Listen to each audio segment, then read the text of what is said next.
नमस्कार, आप देख रहे हैं न्यूज वॉच इंडिया। मैं हूं आपके साथ पंकज यादव। करते हैं बुलेटिन की शुरुआत इस वक्त की बड़ी खबर के साथ। तो दिल्ली सेवा बिल बन गया है अब कानून। राष्ट्रपति ने बिल को दे दी है मंजूरी। केंद्र सरकार ने जारी की अधिसूचना।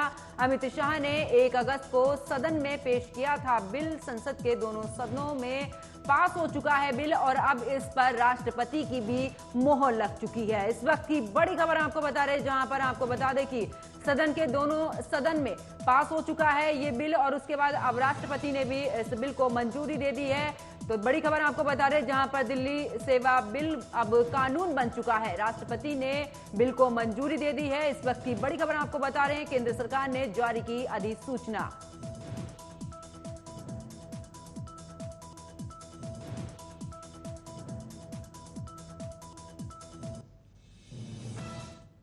तो सदन के दोनों सदनों के पास होने इस दौरान राष्ट्रपति ने दिल्ली सर्विस बिल को अपनी मंजूरी दे दी है। इसके साथ ही 19 मई को जारी हुआ अध्यादेश अब कानून बन गया है। संसद के मॉनसून सत्र में दिल्ली सेवा विधेयक पेश किया गया है और इस बिल को लोकसभा में 3 अगस्त को पारित किया गया। लोकसभा में बहुमत के चलते केंद्र को बिल पास करने में कोई मुश्किल सामने नहीं आई है। राज्यसभा में सरकार के पास नंबर कम थे और वहां इसे पास करने की चुनौती थी, लेकिन सरकार को वहां भी कामयाबी मिली और 7 अगस्त को उच्च सदन से भी ये विधेयक पारित हो गया।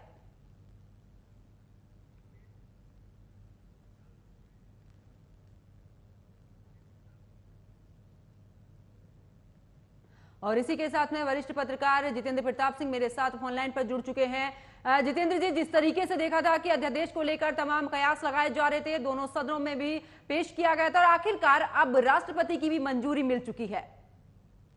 बिल्कुल पंकज, जिस प्रकार से केंद्र सरकार ने काफी महत्वपूर्ण बिल जो कि पिछले लंबे समय से उसकी एक योजना थी कि किसी भी तरीके से राज्य राजधानी क्षेत्र को जो है गृह मंत्रालय के अंतर्गत रखा जाए और एलजी जो है वो उनके अधिकारों को किसी प्रकार से जो है दिल्ली सरकार प्रभावित न करे, उसको लेकर के जो है संसद के इसी मानसून सत्र में केंद्र सरकार ने एक बिल लाई थी, दिल्ली सेवा अधिकार, जिसको जो है संसद के द्वारा पारित करके और राष्ट्रपति के पास भेजा गया था और आज राष्ट्रपति की ओर से नोटिफिकेशन जारी कर दिया गया है और राष्ट्रीय राजधानी क्षेत्र दिल्ली के ऊपर अब ये कानून जो है पूरी तरीके से लागू हो गया है। बिल्कुल जितेंद्र प्रताप सिंह, ये कब से लागू है? क्या जब से केंद्र सरकार ने इस अध्यादेश को लेकर अधिसूचना जारी की थी, जब इसको लेकर अपनी बात रखी थी इस पर, तो क्या तभी से ये कानून माना जाएगा लागू होना?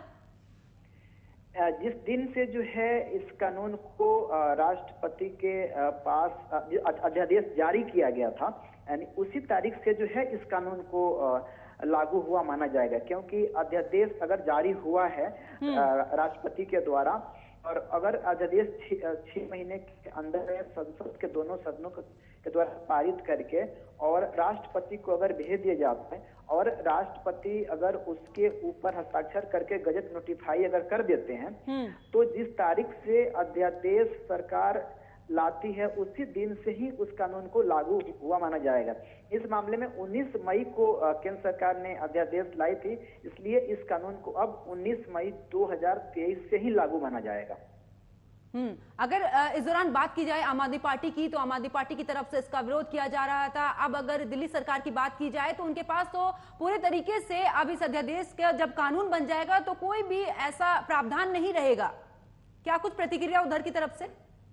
देखिए, आम आदमी पार्टी इस कानून का शुरू से ही विरोध करती रही है।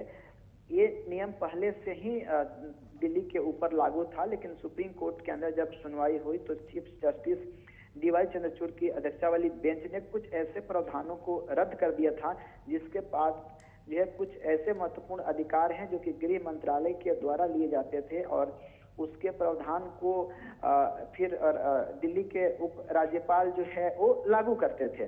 लेकिन सुप्रीम कोर्ट के निर्णय के बाद से अब पूरा का पूरा वो अधिकार दिल्ली सरकार को मिल चुका था, क्योंकि सुप्रीम कोर्ट का कहना था कि दिल्ली में एक चुनी हुई सरकार है, इसलिए वहाँ के एडमिनिस्ट्रेशन का राइट उसके पास होना चाहिए। लेकिन केंद्र सरकार का कहना था कि उस एडमिनिस्ट्रेशन के अंदर में ईडी भी आती है और कुछ ऐसे भी जांच एजेंसियां हैं जो कि दिल्ली सरकार के अंतर्गत आती हैं अगर वो केजरीवाल को मिल जाता है तो उनके ऊपर लगे हुए भ्रष्टाचार बिल्कुल। के जांच जो है वो प्रभावित होंगे, क्योंकि केजरीवाल और अपने उनके जो मंत्री हैं वो इस मामले से जो है मतलब पूरी तरीके से बच जाएंगे भ्रष्टाचार से।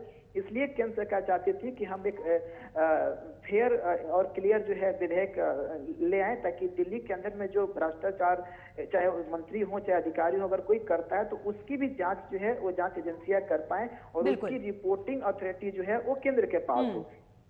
चलिए, बहुत बहुत शुक्रिया जितेंद्र प्रताप सिंह हमारे साथ जुड़ने के लिए, विस्तार पूर्वक जानकारी देने के लिए। और इसी खबर पर मेरे साथ में आम आदमी पार्टी के नेता अमित शर्मा जुड़ चुके हैं। अमित जी, बहुत बहुत स्वागत है आपका न्यूज वॉच इंडिया पर। जी धन्यवाद। अमित जी, अध्यादेश को लेकर तमाम जद्दोजहद रही है, खूब मेहनत देखी आम आदमी पार्टी की विपक्ष को एकजुट करने की, लेकिन आखिरकार अब तो राष्ट्रपति की मोहर लग चुकी है इस पर। देखिए क्या है कि आज दिल्ली की जनता अपने आप को ठगी हुई महसूस कर रही है। देश का अध्यादेश लगा करके ये जो दिल्ली सर्विस बिल है, इसको केंद्र सरकार ने अध्यादेश लगा करके जो वापस लेने का काम किया है, ये दिल्ली की जनता को बिल्कुल धोखा देने की बात है। क्योंकि एक चुनी हुई सरकार अपने मर्जी से कोई काम नहीं कर सकता, एक ट्रांसफर पोस्टिंग की बात भी नहीं कर सकता। किसी काम को करने के लिए हमें एक एलजी के पास जाना पड़ेगा। तो ये सारा प्रक्रिया करने के लिए अध्यादेश लगाने की इनको जरूरत नहीं थी। ये अरविंद केजरीवाल से ये अध्यादेश लगा करके दिल्ली की जनता को नहीं बेवकूफ बना रहे। ये अरविंद केजरीवाल जी को पावर इसलिए इन कर रहे हैं कि अरविंद केजरीवाल जी एक ऐसे ईमानदार छवि के नेता है जो दिल्ली इनको बहुत पसंद करी। लेकिन अमित शर्मा जी, तमाम जो नेता हैं आम आदमी पार्टी के, वो तो भ्रष्टाचार में लिप्त नजर आ रहे हैं ना, उन पर तो आरोप लगा हुआ है। और आप जिस तरीके से आप जिस तरीके से कह रहे हैं कि जनता से इस दौरान ठगी की गई है या जनता इस समय ठग जाएगी, इस दौरान आपने ये भी देखा कि दोनों सदनों में पास हो चुका है बिल। देखिए, दोनों सदन में हंटर के जोड़ पे मोदी जी ने पास कराया है और राष्ट्रपति जी ने आज मोहर लगा दिया। उसमें राष्ट्रपति जी भी, आपको पता है कि लोकसभा में भी बहुमत केंद्र सरकार की है, राज्यसभा में भी बहुमत केंद्र सरकार की है, और राष्ट्रपति जो है मुर्मू जी वो केंद्र सरकार की ही है। क्योंकि उनसे मिलने के लिए भी अगर परमिशन लेना पड़ता है तो पीएमओ के पास जाना पड़ता है किसी को भी। तो एक पहली बार तो देश के अंदर ये कानून देखने को मिला कि एक राष्ट्रपति से मिलने के लिए पीएमओ से अपॉइंटमेंट क्यों लेनी पड़ती है। सबसे बड़ी बात तो ये हो गई। और दिल्ली की जनता, अगर देखिए, सर्टिफिकेट देना केंद्र सरकार का काम नहीं है। दिल्ली की जनता 3 बार चुनी हुई सरकार को, अरविंद केजरीवाल को पसंद करके पहली बार 28 सीट का बहुमत दिया, 32 सीट का बहुमत दिया, दूसरी बार इन्होंने 67 सीट का दिया, तीसरी बार 63 सीट का दिया। तो दिल्ली की जनता अरविंद केजरीवाल जी को खूब पसंद कर रही है। उसके बाद में पंजाब सरकार बनाने का मौका दिया, क्योंकि देश में प्रचलित अरविंद केजरीवाल जी का दिल्ली रोल मॉडल बहुत अच्छा चल रहा था। गुजरात में भी हमारे वोट परसेंटेज बढ़े, गोवा में भी ये सारी वोट परसेंटेज जो बढ़े हैं ये दिल्ली रोल मॉडल पे बने हैं। लेकिन केंद्र सरकार इस बात को ये भूल गई कि दिल्ली अगर केंद्र शासित प्रदेश है, इस पे अध्यादेश लगा करके कानून विधेयक पास करा करके इसको हम चाहे कि अरविंद केजरीवाल को दबा दे, तो हमने एक रोल मॉडल पंजाब भी खड़ा कर दिया। पंजाब में जो हमारा चर्चा है और पंजाब में जो हमारा काम का जो सिलसिला और तारीफ चल रही है पूरे देश के अंदर, तो अरविंद केजरीवाल जी एक पसंदीदा नेता है और पसंदीदा मुख्यमंत्री है। और उनको आगे ना बढ़े इसलिए केंद्र सरकार बहुत डरी हुई है। उनको डर राहुल गांधी से नहीं है, उनको नीतीश कुमार से नहीं है, उनको अखिलेश यादव से नहीं है, उनको अशोक गहलोत से नहीं है। सबसे ज्यादा अगर किसी पार्टी से अगर केंद्र सरकार को डर लगती है तो वे अरविंद केजरीवाल एक महिम है। ठीक है, चलिए, बहुत बहुत शुक्रिया अमित शर्मा जी हमारे साथ जुड़ने के लिए और अपना पक्ष रखने के लिए।